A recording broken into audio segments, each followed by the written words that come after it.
রে ভাই একই খেলা দেখালো আবার নতুন করে Gretel type C charging port 3100 milli অ্যাম্পিয়ারের battery 20-30 box speaker MediaTek chipset দিয়ে এই ফোনটার দাম রেখেছে 1050 টাকা।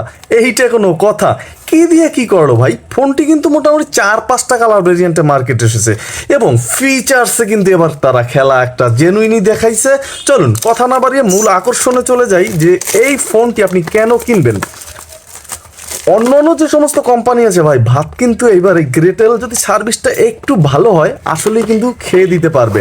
কথায় কথায় কিন্তু ফোনটি আনবক্স করে নিলাম আর দেখতেই পাচ্ছেন একদম Xiaomi Note 14 কিন্তু হাতে পেয়ে গেছি। মোটামুটি কিন্তু ফিনিশিংটা বেশ গর্জিয়াস, যেহেতু ম্যাট ফিনিশিং আছে রেয়ারে, এবং ফোনটি বেশ কিছুটা মোটা হবে যেহেতু ফোনটির ব্যাটারি এম্পিয়ারটা অনেক বেশি, একেবারে 3000+। এবং টসটা ইউজ করার জন্য আলাদা সাইড ডেডিকেটেড টস সুইচ থাকবে, তবে টসের যে আলো এটাও কিন্তু পাচ্ছেন অনেক বেশি। এবং এই ফোনটিতে কিন্তু কিছু স্পিকার এক্সট্রা আছে, আসলে এগুলি স্পিকার না ভাই, ডিজাইন করা হয়েছে। তবে একদম নিচ বরাবর গেলে টাইপ সি চার্জিং পোর্ট থাকবে, 3.5mm হেডফোন জ্যাক থাকবে, মাইক্রোফোনটি থাকবে এখানেই, এবং এছাড়া কিন্তু ফোনটির আর কোনো অপশন নেই। একদম রেয়ারে ক্যামেরার মডিউলটা আর কি বলবো, যেটা ইতিমধ্যেই বলেছি, একটা Android feel, Gretel branding logo আছে। ফোনটি সম্পূর্ণ প্লাস্টিক বিল্টের হবে, তবে ফিনিশিংটা কিন্তু আবারও বলতেছি বেশ গর্জিয়াস, একটা অ্যান্ড্রয়েড ফিল। সাইজটা একেবারে যে বড় সেটা নয়, তবে মোটামুটি কিন্তু একেবারে ধরতে বেশ খারাপও লাগে না। যাই হোক, চলুন রেয়ার প্যানেলটা একটু ওপেন করি ফোনটির এবং দেখে নেই যে ফোনটির কারিশমার কি আছে। প্যানেলটা কিন্তু বেশ স্ট্রং করেছে কোম্পানি, এবং এখানে কিন্তু আমরা 20-30 বক্স স্পিকার আছে এবং 3D সাউন্ড পাবেন। ফোনটিতে একটা এইচডি কার্ড ইউজ করতে পারবেন, যেখানে 32GB পর্যন্ত সাপোর্ট করাতে পারবেন। 2টা সিম কার্ড ইউজ করতে পারবেন, একটা একেবারে বড় আর একটা একেবারে ছোট এখানে। আর ফোনের যে মূল বডিটা এটা কিন্তু বেশ স্ট্রং। প্রাইস হিসাবে কিন্তু আমার বেশ পছন্দ হয়েছে। এখন প্রাইস কম হলে তো হবে না, এত ফিচার্সে ভরপুর তো হলে হবে না। কলের সাউন্ড কিভাবে হয় এবং নেটওয়ার্ক কেমন পাবেন, এই বিষয়ে কিন্তু গুরুত্বপূর্ণ কথা ভিডিওর মাঝেই আছে, একটু না টেনে ফুল ভিডিওটি দেখতে থাকুন। ফোনটির নেটওয়ার্ক এন্ট্রিনা আমরা দেখতে পাচ্ছি ভিতরেই আছে, এবং দেখে নিই এক নজরে, তারপর বিস্তারিত আলাপ আলোচনা করব। এখানে 3100 মিলি অ্যাম্পিয়ার একটা ব্যাটারি, একটা চার্জার, একটা ওয়ারেন্টি কার্ড পাবেন এই ফোনটিতে, যেটা 1 বছরের সার্ভিস নিশ্চয়তা দিচ্ছে। ফোনটির সাথে রাখছে 3100 মিলি অ্যাম্পিয়ারের একটা ব্যাটারি, একেবারে 3150। আর এই 3150 মানেই কিন্তু 4 দিন 5 দিন চার্জ অনায়াসেই নিতে পারবেন। যদি হিউজ পরিমাণের মিউজিক শোনেন সেক্ষেত্রে ভাই আপনার ব্যবহারের উপর নির্ভর করে কিন্তু চার্জ যাবে। আর ফোনটি যদি চার্জ দিতে হয় টাইপ সি চার্জিং থাকার পরেও কিন্তু 1.5 ঘন্টা প্লাস সময় দিতে হবে, তাহলে কিন্তু আপনার এই ব্যাটারিটা ফুল করে নিতে পারবেন। প্রথমে আমি ফোনটির টসটা একটু দেখিয়ে নিচ্ছি। দেখতেই পাচ্ছেন যে ফোনটির টসটা কিন্তু হিউজ পরিমাণের আলো পাবেন। যারা একটু টস ওয়ালা ফোন খোঁজেন, একটু মোটা তাজা একেবারে নয় কিন্তু সাউন্ড বেশি হবে, সব কিছু একটু বেশি থাকবে, তাদের জন্য কিন্তু ফোনটি একটা পারফেক্ট ডিল হতেই পারে। তবে এখানে একটা দুশ্চিন্তারও কারণ আছে, ছিল অলরেডি হয়তো অনেকেই বুঝে গেছেন। 20-30 বক্স স্পিকার থাকবে ফোনটি, এ কারণে কিন্তু বেশ সাউন্ড পাবেন। তবে ফোনটির ডিসপ্লের সাইজটা হবে কিন্তু 1.77 ইঞ্চ।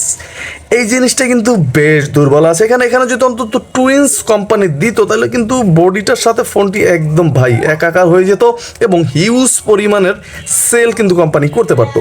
চলুন দেখা যাক। এছাড়াও কিন্তু এখানে আরও বেশ কিছু অপশন এখানে আছে, এটা কি এই জিনিসটাও জানাবো। তবে যাদের ফোন পকেট থেকে কিংবা প্যান্ট থেকে পড়ে যাওয়ার অভ্যাস আছে তারা কিন্তু ফোনটি এখানে ফিতা দিয়ে বেঁধে নিতে পারবেন, এই অপশনও কিন্তু ফোনটিতে রাখা হয়েছে এই ব্যাপারটা। এছাড়া ফোনটির যদি আমরা দেখি এখানে ডিসপ্লের যে ব্রাইটনেস, প্রাইস হিসেবে কিন্তু ডিসপ্লের ব্রাইটনেসটা মোটামুটি চালিয়ে নেওয়ার মতো ছিল। তবে ফোনটির অক্ষরের সাইজ কিন্তু ডিসপ্লে ছোট হলেও বেশ বড় বড়, যেটা ইতিমধ্যে দেখতে পারতেছেন। এবং কিছু ফোন আছে প্রথমে একটু বড় অক্ষরে এসে কিন্তু পরবর্তীতে ছোট হয়, কিন্তু এই ফোনটিতে এই ধরনের কোনো প্রবলেম নেই। ফুল নাম্বারটা কিন্তু আপনি বড় বড় দেখতে পারবেন।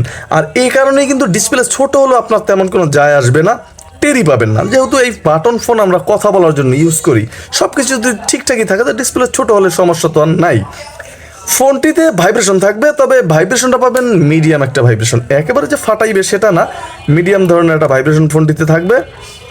এবং ফোনটিতে কিন্তু এক্সট্রা কিছু কিপ্যাড থাকবে, যেমন এক ক্লিকে কিন্তু আপনি এখানে মিউজিক শুনতে পারবেন, এবং অবশ্যই এইচডি কার্ড ঢুকিয়ে নিতে হবে, এবং এক ক্লিকে কিন্তু আপনি এখান থেকে এফএম শুনতে পারবেন, যেটা ইতিমধ্যে দেখতে পাচ্ছেন। তবে যারা এফএম শুনবেন তারা কিন্তু মোটামুটি সুন্দরভাবে শুনতে পারবেন, ক্লিয়ার ছিল মোটামুটি লাইনটা। এবং ফোনটির যে হাইলাইটেড ফিচার্সগুলো আছে আমরা চলুন এক নজর দেখে নেই। এই ফোনটির মূল আকর্ষণ কিন্তু এখানে কন্ট্যাক্ট ক্যাপাসিটি, আর যেটা 1000 পাচ্ছেন। আর কি চাই ভাই, এই সমস্ত ফোনে তো 500, 300, 200 থাকে, ফোনটিতে 1000 কন্ট্যাক্ট ক্যাপাসিটি থাকছে, সিমে থাকছে 300, 1300 কন্ট্যাক্ট ক্যাপাসিটি কিন্তু ফোনটিতে ধরাতে পারবেন। এবং ফোনটির যে SMS সেটিংস আছে এগুলো যদি আমরা দেখি, এখানে SMS রাখতে পারবেন মাত্র 50টা। এই জিনিসটা কিন্তু এখানে একেবারেই কম, মাত্র 50টা SMS কিন্তু ফোনটিতে থাকবে। আর এই ফোনটিতে miss call, dial call, receive call এই সমস্ত অপশনও কিন্তু আছে, এবং কল সেটিংস আছে, আর সেখানে অ্যাডভান্স সেটিংসে ঢুকলেই কিন্তু এখানে থাকবে auto call record, speed dial সহ এই সমস্ত অনেক ফিচার্স আছে।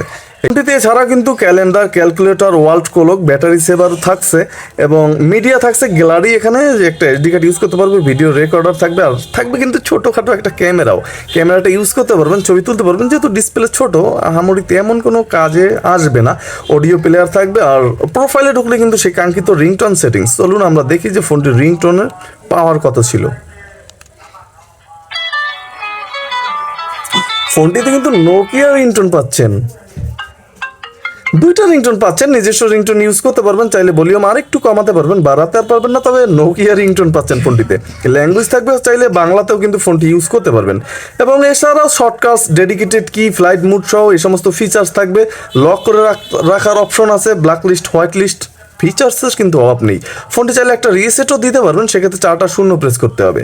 এবং এখানে FM রেডিও আছে, আলাদাভাবে ইউজ করতে পারবেন, ফাইলস আছে, আর তাদের কাস্টমার কেয়ার নাম্বার কোথায় কোথায় আছে, এবং এই ফোনটিতে কী কী আছে, যেমন আমরা এখানে 32 MB র্যাম, 32 MB রমও দেখতে পাচ্ছি ফোনটিতে, কিছু র্যাম রম দিয়ে দিছে, ব্লুটুথ আছে ফোনটিতে, অনেক ফিচার্স কিন্তু ফোনটিতে থাকবে, হেল্পলাইন আছে, এখানে অ্যালার্ম থাকবে ফোনটিতে, তবে একসাথে 5টা সেট করতে পারবেন। আর কিছু গেমসও কিন্তু ফোনটিতে থাকবে, তবে অবশ্যই গেমস আছে অনেক ভাই, মজার গেমস কিন্তু ফোনটির মধ্যে দিয়ে রাখছে, কিন্তু এক্ষেত্রে কিন্তু আপনাকে গেমসগুলো কিনে খেলতে হবে।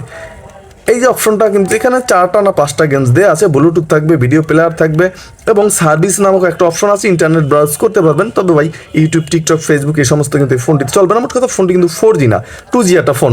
আর এই ফোনটিতে কিন্তু এই ছিল যে সমস্ত হাইলাইটেড ফিচার্স ছিল এইগুলো। এখন মূল আকর্ষণ যে এই ফোনটিতে আপনি কলের সাউন্ড কেমন, লাউডে কি আসবে, 100% কলের সাউন্ড কিন্তু ফোনটিতে লাউডে আসবে, আশেপাশে সবাই শুনতে পাবে। তবে সাউন্ড কিন্তু মোটামুটি ক্লিয়ারই ছিল, এই জিনিসটা বেশ ভালো লেগেছে। আর নেটওয়ার্ক অ্যাভারেজ কোয়ালিটি থাকবে ফোনটিতে। ফোনটি 1050 টাকায় কিন্তু অনেক ফিচার্স পাচ্ছেন, যেটা 1400-1500 টাকার ফোনে থাকে। টাইপ-C চার্জিং পোর্ট পাচ্ছেন, 20-30 বক্স স্পিকার পাচ্ছেন, এবং ফোনটিতে কিন্তু বিশাল সাইজের টর্চ লাইট পাচ্ছেন, এবং ফোনটিতে কিন্তু এছাড়াও 3150 mAh ব্যাটারি থাকছে মিডিয়াটেক চিপসেট, এবং পছন্দ অনুযায়ী স্টাইলিশ ডিজাইন। আমার কাছে কিন্তু বেশ চমৎকার লেগেছে প্রাইস হিসেবে। আপনার কাছে কেমন লেগেছে অবশ্যই কমেন্ট করতে ভুলবেন না।